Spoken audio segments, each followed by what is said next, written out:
Bonjour, cet exercice, le TD1, va vous permettre de prendre à peu près toutes les choses nécessaires pour le logiciel Access. Donc la première chose à réaliser, ça va être de créer une table. Pour cela, vous avez le cours qui a été mis et plus le fichier que je vous avez envoyé. Donc la première chose à faire, c'est créer la structure de la table que vous avez à ce niveau-là. Donc pour créer une table sur Access, vous allez dans Créer. Au niveau des éléments à créer, les tables, ça représente les tableaux qui contiennent toutes les données. C'est la première chose qu'on va faire. Ensuite, les requêtes, c'est l'interrogation des tables. Et enfin, les formulaires, ça vous sert à présenter les tables et à saisir des nouvelles données. Donc, la première chose à faire, c'est à créer des tables. Il y en a déjà 4 qui sont réalisées. Donc, pour créer une table, c'est toujours la même chose. On va cliquer sur Création de table. La première chose à faire, c'est de recopier le nom du champ et de préciser en face le type de données que vous choisissez grâce à une liste déroulante qui est ici. Donc là, pas de difficulté majeure. Vous tapez le nom et vous choisissez le type de données et vous cliquez en dessous pour faire pour les autres éléments. Alors, pour le premier champ NumCourse, vous pouvez prendre soit numéro auto comme c'est donné dans l'énoncé. Je vous conseille pour le premier exercice de prendre plutôt numérique. En prenant numérique, c'est vous qui taperez le numéro, mais au moins ça permet de ne pas avoir de risque d'erreur. Deuxième élément, vous voyez ensuite que difficulté, on vous demande de faire une liste déroulante. Donc vous cliquez, vous choisissez liste déroulante, c'est ce qu'on appelle assistant liste de choix, c'est la même chose. Vous cliquez ici, et là vous allez taper les valeurs. Donc on a 3 difficultés, donc je tape les 3 valeurs souhaitées, je clique là, suivant. Je mets la première valeur à ce niveau, difficile. En dessous, la deuxième difficulté moyenne. Et enfin, facile.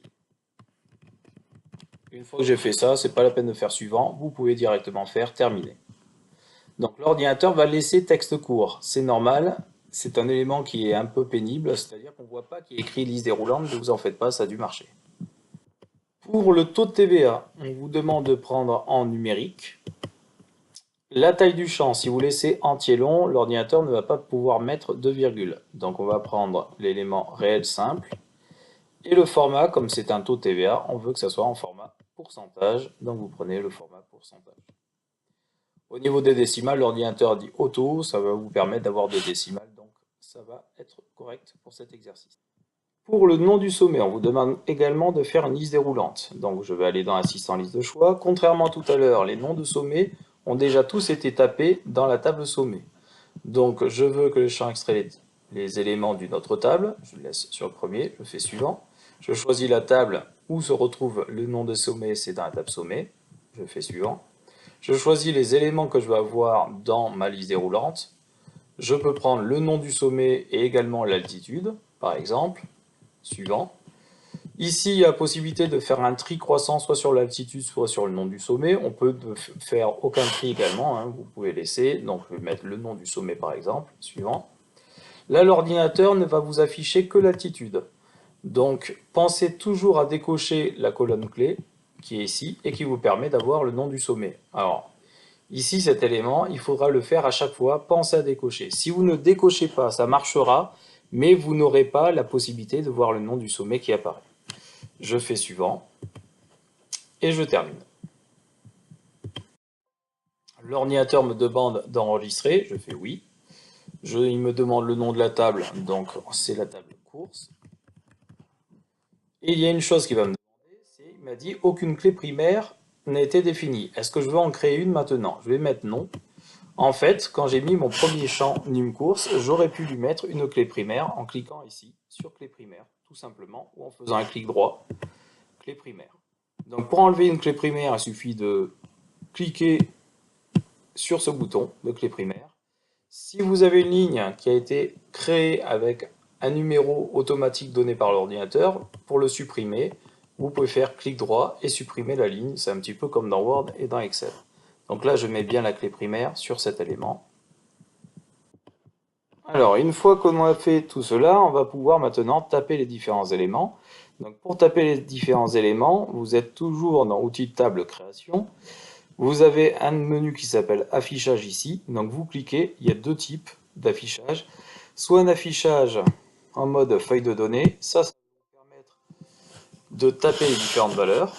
Soit un affichage en mode création qui vous permet de créer la structure de la table. Donc ce bouton il est vraiment important parce que vous voyez on passe de l'un à l'autre avec la souris. Je reste et je vais faire ça. Là ici, il n'y a pas de difficulté particulière. Je vais vous montrer le premier enregistrement, après vous le ferez. Donc je mets la course numéro 1. La difficulté, je choisis la difficulté qui est ici, difficile, moyenne, facile. Donc je regarde dans mon fichier Word et je reprends, c'est une difficile. Le montant à côté 550.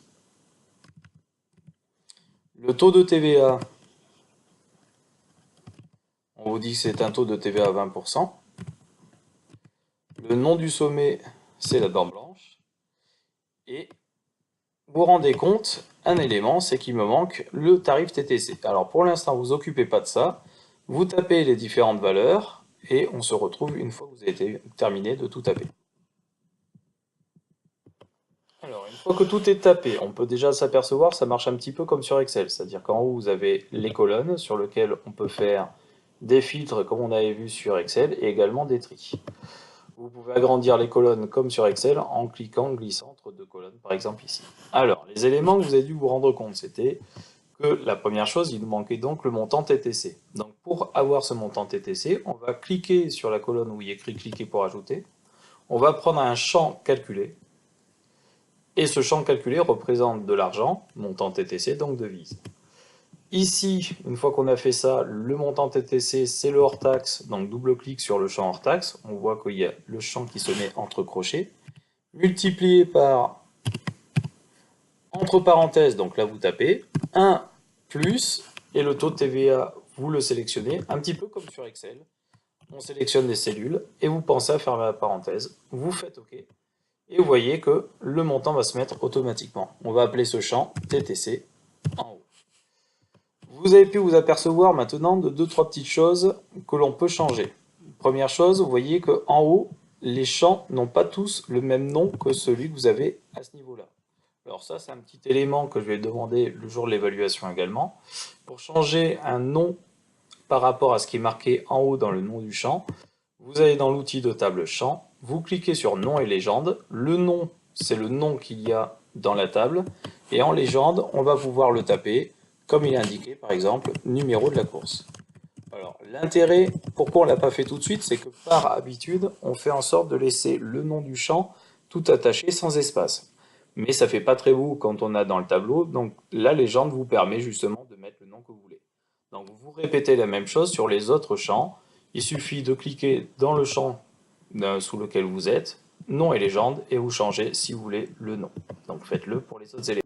Si on veut maintenant que le champ TTC qu'on a créé se mette avant le nom du sommet, vous cliquez sur le mot TTC, ici, vous cliquez, vous laissez le doigt laissez appuyer sur votre souris et vous glissez entre taux TVA et nom du sommet, ça permet d'avoir l'élément comme ça, c'est un petit peu comme dans Excel.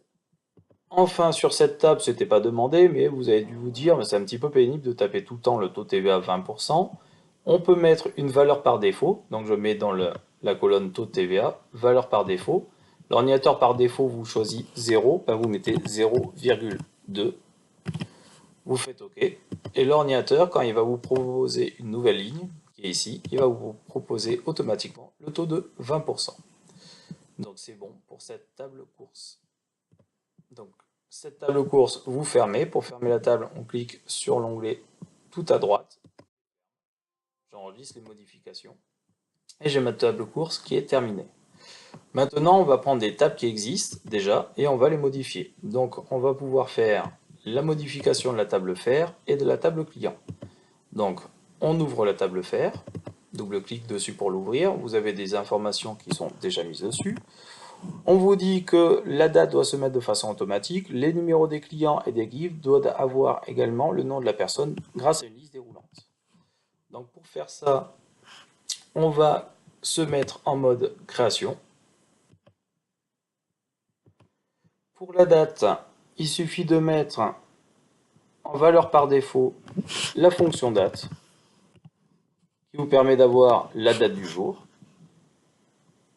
Pour le numéro du client, je clique dans la colonne numéro du client numérique, je prends assistant liste de choix et je vais prendre les informations dans la table client en prenant dans la table client le numéro du client et le nom du client.